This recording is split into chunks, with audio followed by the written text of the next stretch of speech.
Salut les petits potes, j'espère que vous allez bien. Aujourd'hui on se retrouve pour deux nouveaux threads d'horreur et j'espère qu'ils vous plairont. Il y aura un thread d'horreur à la première personne et un qui le sera pas. Avant de commencer, je te donne une petite actu, c'est que hier Arzil elle a sorti une nouvelle vidéo. Et moi là pour le thread de jeudi, je vous ai trouvé une pépite mais je vous raconte même pas. Il faut juste le rebosser un petit peu au niveau du texte mais vous allez kiffer, donc jeudi à 19 h. Bref, je vous propose qu'on perde pas plus de temps. Si tu veux soutenir, tu connais, petit pouce bleu et abonnement. Si jamais t'as Insta, hésite pas à venir me follow. Prends-toi un petit truc à boire et on est parti.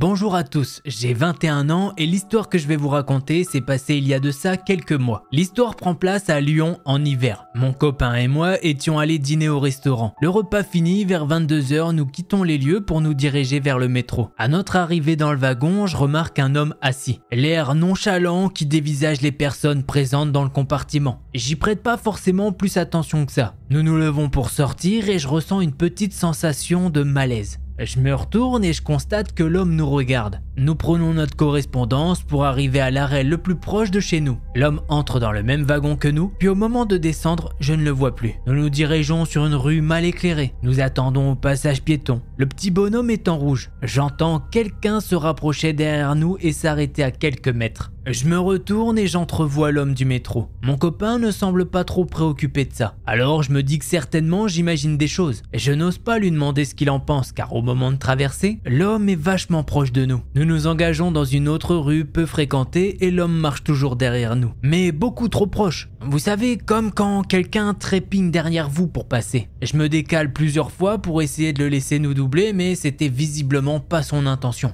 Mon copain me regarde et on se comprend.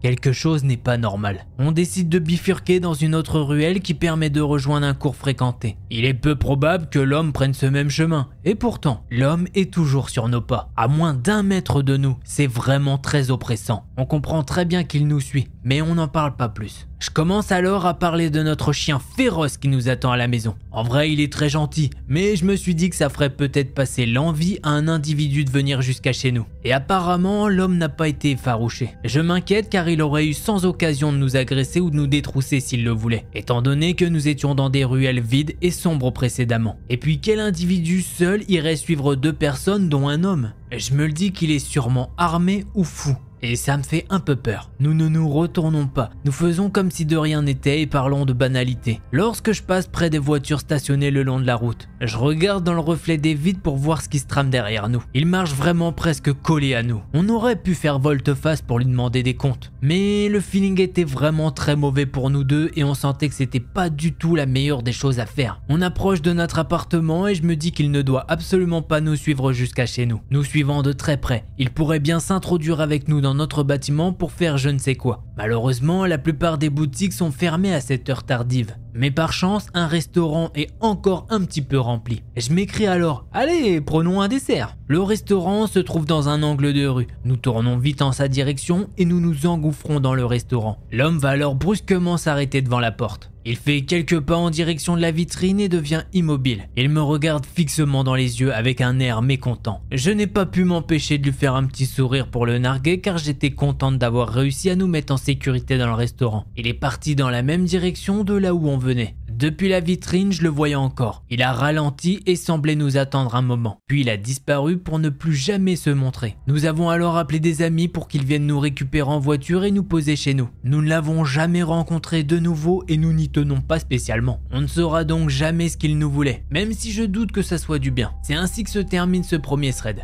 Alors oui, on est d'accord, il leur voulait carrément quelque chose. À moins que le mec il s'est levé le matin et il s'est dit tiens, mon objectif aujourd'hui c'est de suivre un couple dans la rue. Et ça pendant 45 minutes, comme ça je les fais bien flipper. On est d'accord qu'on va écarter cette théorie hein. Allez, on passe maintenant au second thread d'horreur.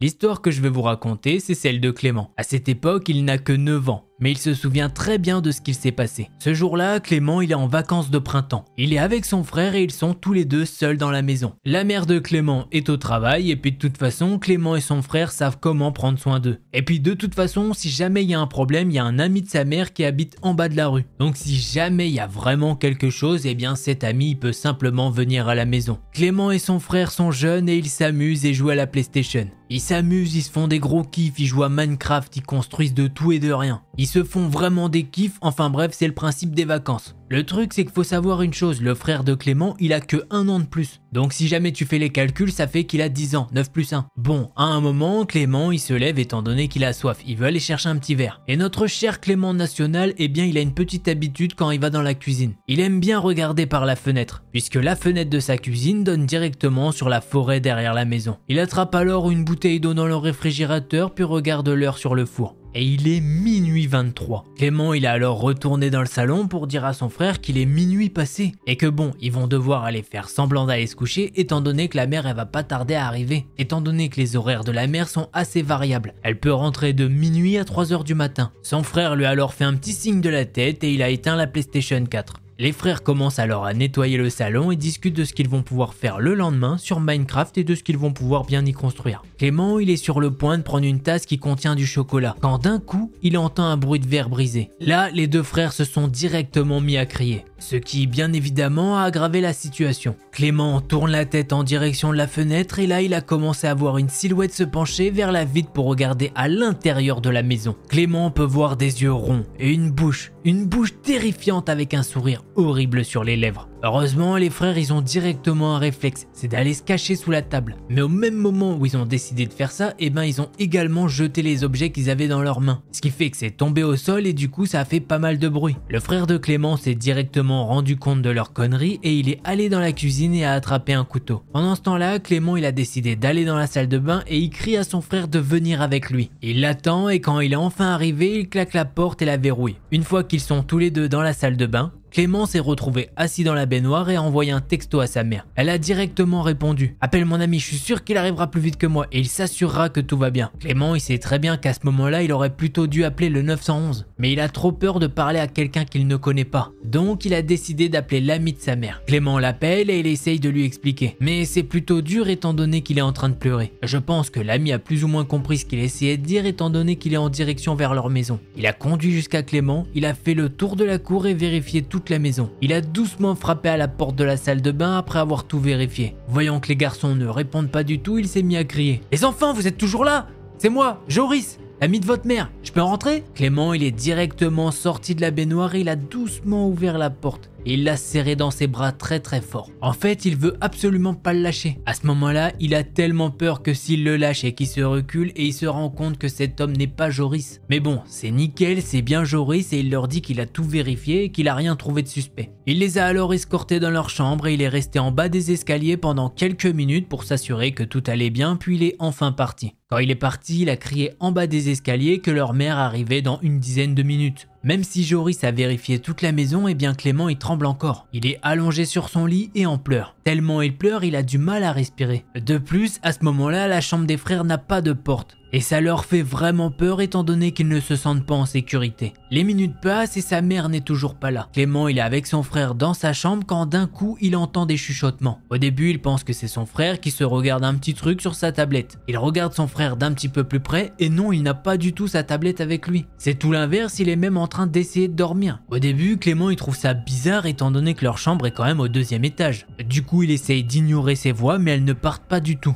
Il se met alors à tendre un petit peu plus l'oreille histoire de voir ce que ces personnes peuvent bien chuchoter. Il peut alors entendre quelqu'un qui semble dire « Mais pourquoi t'as fait ça ?» Après ça, il peut entendre cette personne dire de nouveau « Je voudrais juste être ami avec eux ». En entendant ça, Clément il est terrifié. Il veut pas du tout aller à la fenêtre pour voir s'il y a bien quelqu'un en dessous de sa fenêtre. Les voix vont commencer comme ça pendant un petit moment quand d'un coup, il peut entendre une voiture arriver dans l'allée. Clément prie de toutes ses forces et regarde enfin par la fenêtre. Et oui, c'est bien la voiture de sa mère. Il sort alors de sa chambre, dévale les escaliers comme jamais, il saute dans les bras de sa mère et ne la lâche pas pendant plus de 4 ans. Bon, c'est faux, mais ça a quand même bien duré 2 minutes le petit câlin. Attends, c'est pas tout, étant donné que la mère de Clément, elle en a parlé un petit peu autour d'elle. Et justement, il y a même pas une semaine, elle a appris qu'il y a eu un enlèvement d'un petit garçon dans le quartier. Du coup, malheureusement, elle se dit que ce gars était sûrement pas là pour rien. Après cette soirée-là, Joris venait tous les soirs pour surveiller les enfants. Et devinez quoi, 2 soirs après, Joris a pu voir un homme étrange rôder autour de la maison.